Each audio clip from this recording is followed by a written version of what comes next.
what is your expectation in terms of safety and security in this election? And I think Mr. Was trying to get us to that. Mr. Okay. Ligbidi was trying to get us to that. So what is your take on the issue Uh, of security and safety in this election, all right. Mr. Thank Wale? you. Thank you, Dr. Jalili, for the question. Actually, I saw a lot of visuals, a lot of videos coming out from Nigeria, from Lagos, especially where they put a lot of military men on the street, especially on the Ikorodu Road and elsewhere. And I feel that it's an intimidating sight for seeing military on the streets in terms of election. It's like Mr. Melegbede alluded to it, that it's going to somehow suppress voters because many people they are scared of military's army on the streets and when they are going to vote, so they kind of feel intimidated and they might eventually not want to come out and say, "Oh, you know what, there are military there."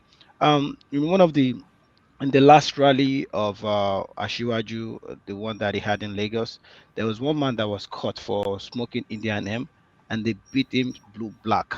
And that's just an example that, hey, if there's any, and also if you remember, there's the viral video of a military guy saying, "Ude Zuzu, if you come out on election day, you see yourself." So that's doesn't pass a good message to the voters.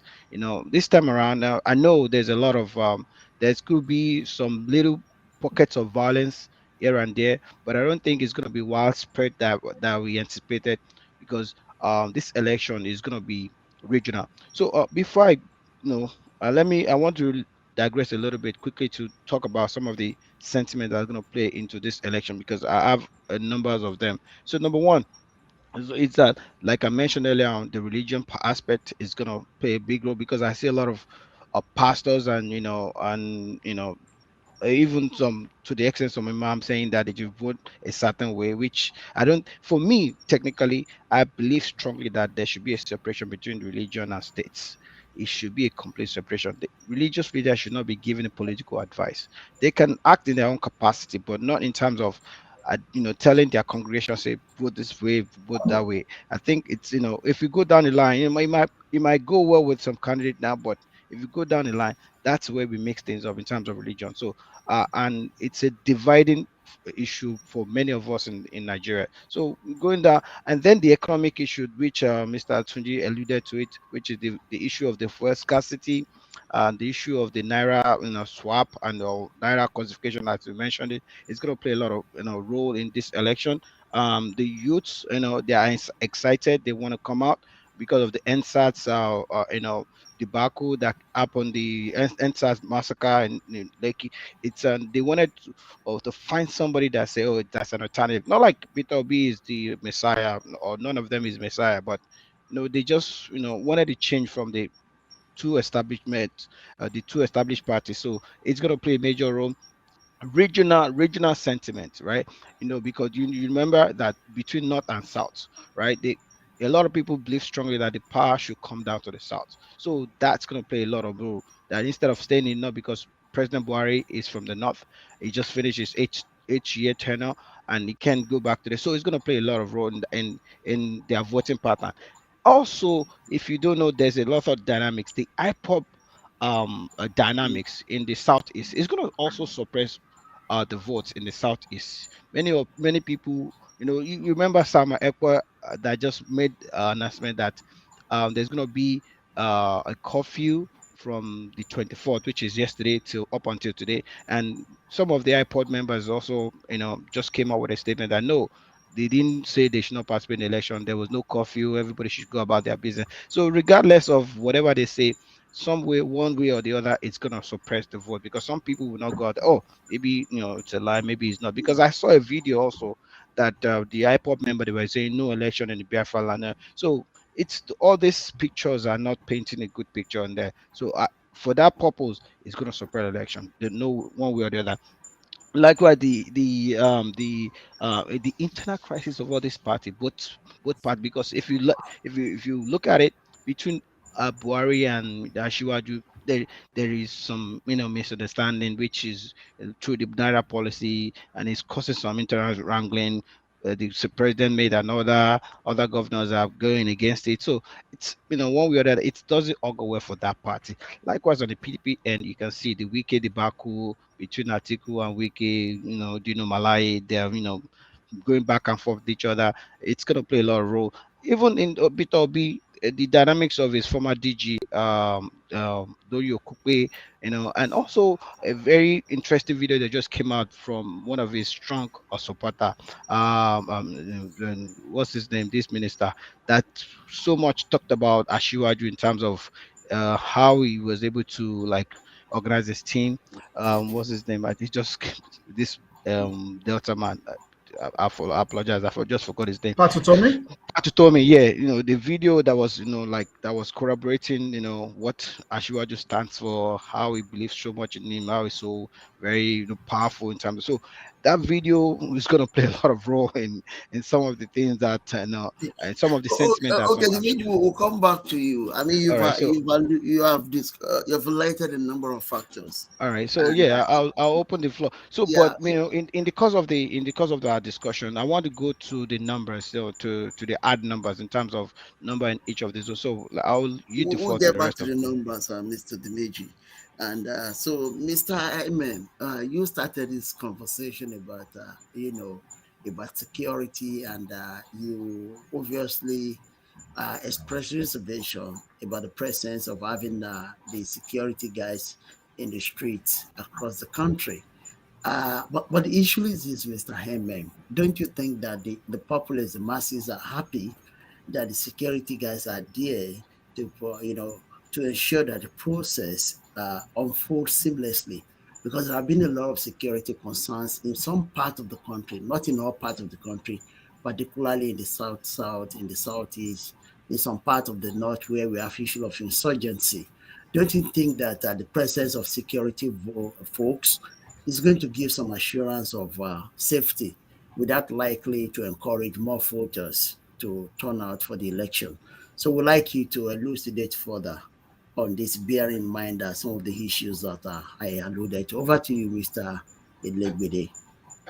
So, quick correction. I'm not averse to the presence of the military. What I'm saying is that it could go either way. We have seen videos where the top military officers were talking about people who get bloody nose if they misbehave. We have seen the president himself saying that whoever tries to snatch a ballot box will feel sorry for himself. We have seen pictures and videos of soldiers who are telling people that they will chop their father.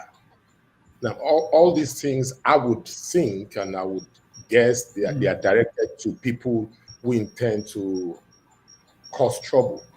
However, my point is that Nigerians naturally have this fear for army officers. So once they show up, even if you are doing the right thing, there's a tendency to just not, I don't want trouble. And my concern is, yes, I know there'll be violence. I don't know to what extent it will be, because naturally in Nigeria, the SI units for elections is always violence. And we have seen how terrible it could get in the Southeast, for instance. We have seen the stance and behavior of IPOP guys who are armed with guns and machetes and all that, harassing people, burning down campaign materials, refusing to give people or throwing away PVCs and all of that stuff. So the military guys would help to a large extent to forestall any form of disturbance. I'm just concerned that their presence and the utterances here and there could in some way put some people off and they will not show up to vote. Can I quickly just chime in on that, Dr. Yeah, Delele, go if you ahead. don't mind? Yeah, Absolutely. go ahead, Awala. Yeah, go ahead. Absolutely. So I am very much aligned to Mr. Legbede's comments. In fact, I think that what we are seeing, is what I could call over militarization. Like I made a comment on Twitter during the week that it's so sad that as Nigerians, we are yet to win ourselves of the vestiges of the military rule. And it's and this cherry adulatory messages that greeted the triumphant entry of soldiers into Lagos and other parts is very clear testament to this, that we're yet to win ourselves of those vestiges. But again, you blame Nigerians because they have lost faith in the statutory force that is supposed to cater to things like this, which is Nigerian police force. I mean, they see the Nigerian police force as being in cahoots with the highest bidder, or being used by state actors to do and undo. So again, it's always important to balance these narratives. But I just thought that it was important to highlight the over militarization that has become the hallmark of our national existence, whether it is insane soldiers standing behind their principles when they're making comments and all of that. What do you These think is are going to depress voters? Is I, it going to I encourage people to come out to vote in Lagos? What are the signs coming up in Lagos right now, Mr. White? so I mean, I've just taken a cursory glance through social media. I think that there's like I said, there's been a lot of enthusiasm, especially among young people. So you can see that a lot of young people have gone out to vote. The popular OAP Ebuka, tweeted about 20 minutes ago that he got to his polling units at around after 7, and he already had 73 people were already ahead of him. And I found Amazing. that very instructive.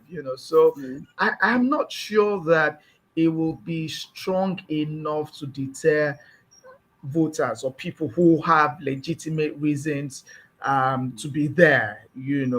Again, if you remember, before the soldiers' parade, one of the formations in Lagos actually carried out a coordinated sweep, for lack of a better term, across Oshodi and Festac and a few other areas in the city, Show with of a view to force. mopping up miscreants and these elements off the road.